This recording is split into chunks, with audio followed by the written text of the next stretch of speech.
I'm saying to you tonight. If you do the 3 things I tell you to do tonight, I guarantee you, whatever it is you want to do in life, you'll be able to do. You will be able to accomplish whatever you want to academically, financially, relationally, whatever. So 3 things. All right, now I'm going to tell you the story. I got to get out of here. And the story is about, you guys have probably heard about this before. It was a young man who, he wanted to make a lot of money. And so he went to this guru, right? And he told the guru, I want to be on the same level you're on. And so the guru said, if you want to be on the same level I'm on, I'll meet you tomorrow at the beach at 4 a.m. He like, the beach? I said, I want to make money. I don't want to swim. Guru said, if you want to make money, I'll meet you tomorrow, 4 a.m. So the young man got there at 4 a.m. He all ready to rock and roll, got on the suit. He should have wore shorts. The old man grabs his hand and said, how bad do you want to be successful? He said, real bad. He said, walk on out in the water. So he walks out into the water. Watch this. When he walks out into the water, it goes waist deep. So he like, this guy crazy. Adrian, he like, I want to make money. He got me out here swimming. I didn't ask to be a lifeguard. I want to make money. He got me in. So he said, come out a little further. Walked out a little further. Then he had it right around this area, the shoulder area. So this old man crazy. He making money, but he crazy. He said, come on out a little further. Came out a little further. It was right at his mouth. My man like, I'm about to go back in here. This God is mine.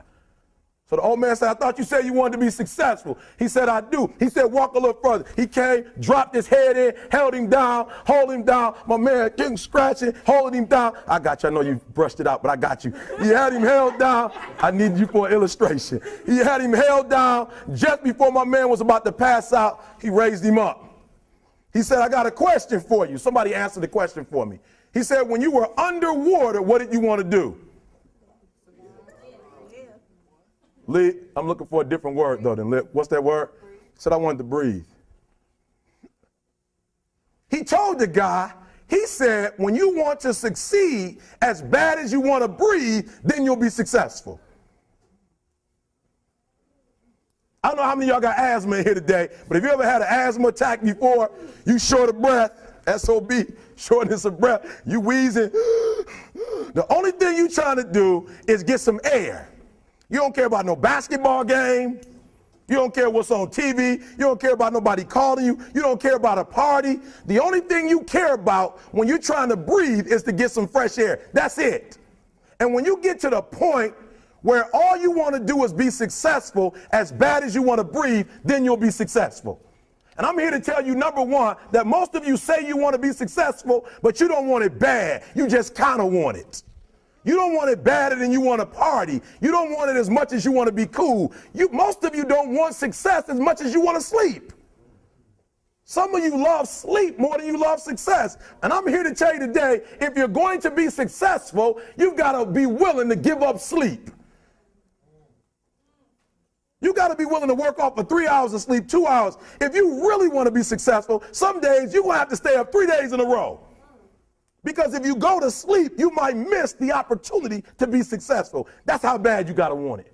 You got to go days without, listen to me, you got to want to be successful so bad that you forget to eat.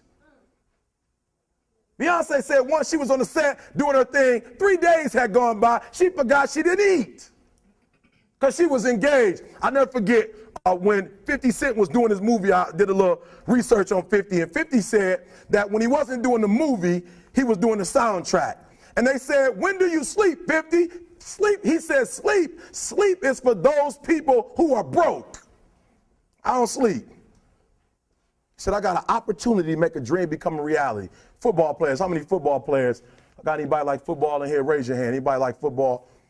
Emmitt Smith. I used to be a Cowboy fan before they did my boy Tom Landry wrong. I used to be a Cowboy fan. And watch this, there was a commercial. Emmitt Smith had won his first Super Bowl, and he had this commercial when he was lifting weights. I don't know if you saw the commercial when he was lifting, and Emmitt said, you know what? I won the Super Bowl, so I can rest now. He was doing his bench press. So he said, I won the Super Bowl, so I can rest now. So he throws up about 325, boom, and he rests for about 2 seconds. Then he, boom, boom, boom. Did you see that? He'd already won a Super Bowl. He said, I think I'm going to take a rest. And he rests for how long? 1 second. Most of you won't be successful because when you're studying and you get tired, you quit. And I'm here to tell you today, if you got somebody came in my office the other day crying, I said, look, don't cry to give up, cry to keep going. Don't cry to quit. You already in pain, you already hurt, get a reward from it. Don't go to sleep until you succeed. Listen to me. I'm here to tell you today that you can come here, you can jump up, you can do flips, you can be excited when we give away money, but listen to me, you'll never be successful until I don't have to give you a dime to do what you do. You won't be successful until you say, I don't need that money, because I got it in here. So listen to me. Emmett Smith said this at the end of the commercial. Emmett Smith said, all men are created equal. Some work harder in preseason. I'm going to say it again because you might have missed it. All men are created equal. Some work harder in preseason. So that means that there are some people who are going to see the professor, going to see the TA. And even when the professor says, I don't meet with you, my TA meets with you, you say, I don't want to talk to your TA. That's what it is. I don't pay the TA. That's right. I pay you to teach me. So you're going to have to find some time to meet me. If I got to meet you at the mall, if I got to meet you at your house, you are going to see me. Listen to me. All men are created equal. Some work hard in preseason. When I went to college, guys were way smarter than me. 4.0s, 3.0s. They went to the Ivy League high schools, came to Oakwood from these great high schools. Most of them are not doing what I'm doing. Why? Because it's not about where you come from. It's about heart. You come to a place where, being smart ain't enough. You got to have heart. That's number one. Watch number two. Number two, catch number two. I wrote it down. I wanted to make sure you got it. It says to be, watch this. We're talking about sacrifice now. The important thing is this. You're writing while I'm saying it, because I only have about 3 more minutes. Listen to me. The most important thing is this: to be able at any moment to sacrifice what you are for what you will become. That's the number 2 thing. You got to catch that one. To be able to, listen to me, at any moment. Some of you can make sacrifices when Monday Night Football is not on. You can make a sacrifice. But when the game come on, for some reason, you just attach to it. For some of you, when your favorite show come on, you can make sacrifices on Sunday when ain't nothing going on. But when your favorite show comes on Monday, bam, some of you focus until the phone ring, and then you like, I got to answer it. If I don't answer the phone, I'm going to die. I'm saying to you today that there are some of you, if you give up your cell phone, you would be successful. But your cell phone is more important to you than your success. I'm going to say it again. I'm going to hurt somebody.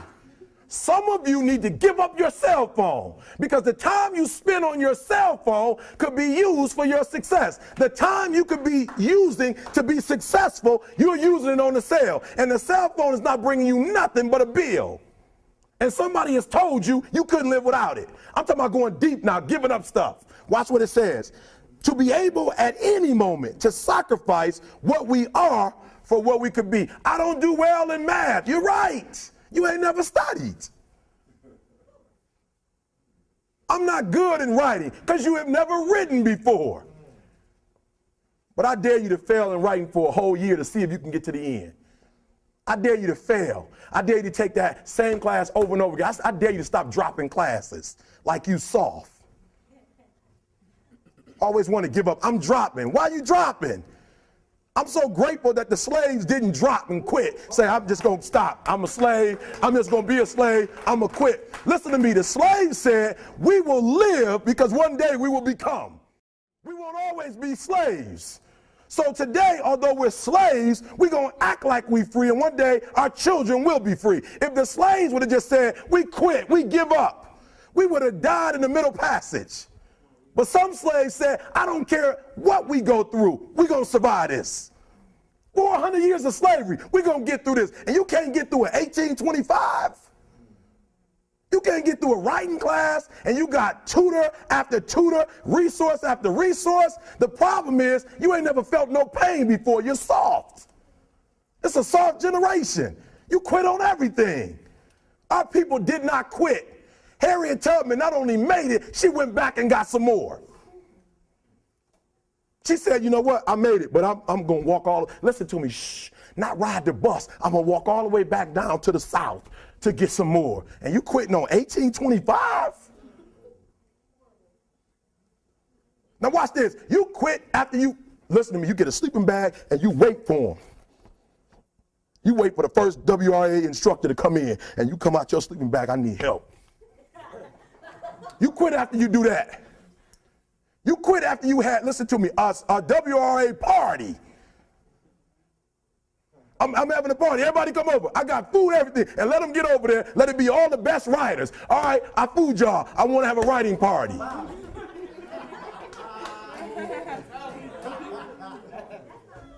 I'm serious. You quitting and you ain't even tried yet. Last one. I'm sorry. Last one. Listen to me. Pain is temporary.